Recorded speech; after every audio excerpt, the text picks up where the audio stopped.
രാഷ്ട്രീയ അജണ്ടകൾ മാറി മാറി വിവാദം കൊഴുപ്പിച്ച നിയമസഭാ തിരഞ്ഞെടുപ്പ് പ്രചാരണത്തിന് ഇന്ന് കലാശക്കൊട്ട്. ഇന്ന് വൈകിട്ട് 6-ന് പരസ്യ പ്രചാരണത്തിന് കൊടിയിറങ്ങും. ബുധനാഴ്ച നിശബ്ദ പ്രചാരണം, വ്യാഴാഴ്ച വോട്ടെടുപ്പ്. വിധി എഴുതാൻ ഇനി മണിക്കൂറുകൾ ബാക്കി നിൽക്കെ മുന്നണികളെല്ലാം അവസാന നിമിഷം കളറാക്കാനുള്ള ശ്രമത്തിലാണ്.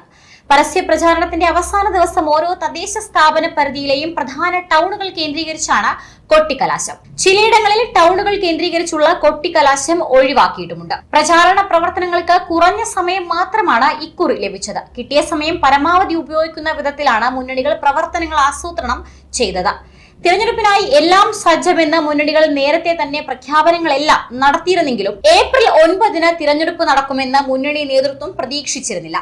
ആഘോഷങ്ങൾ ഒഴിവാക്കിക്കൊണ്ട് തിരഞ്ഞെടുപ്പ് നടത്തണമെന്ന ആവശ്യം രാഷ്ട്രീയ പാർട്ടി നേതൃത്വം തിരഞ്ഞെടുപ്പ് കമ്മീഷന് മുന്നിൽ ഉന്നയിച്ചപ്പോൾ വിഷു കഴിഞ്ഞ ശേഷമുള്ള തീയതിയാണ് പ്രതീക്ഷിച്ചത്. എന്നാൽ തിരഞ്ഞെടുപ്പ് പ്രതീക്ഷിച്ചതിലും നേരത്തെ വന്നതോടെ മുന്നണികൾക്ക് നിൽക്കാൻ നേരമില്ലാതായി.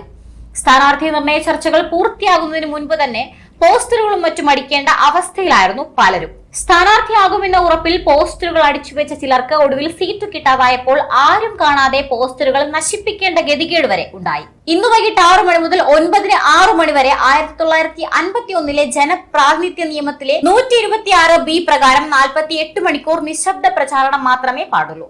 നിശബ്ദ പ്രചാരണ സമയത്തെ ഉത്തരവ് ലംഘിക്കുന്നവർക്ക് നേരെ കർശന നടപടി സ്വീകരിക്കും. വോട്ടിംഗ് യന്ത്രമടക്കമുള്ള തിരഞ്ഞെടുപ്പ് സാമഗ്രികളുടെ വിതരണം ബുധനാഴ്ച രാവിലെ 8 മുതൽ നിയോജക മണ്ഡല തല കേന്ദ്രങ്ങളിൽ നടക്കും.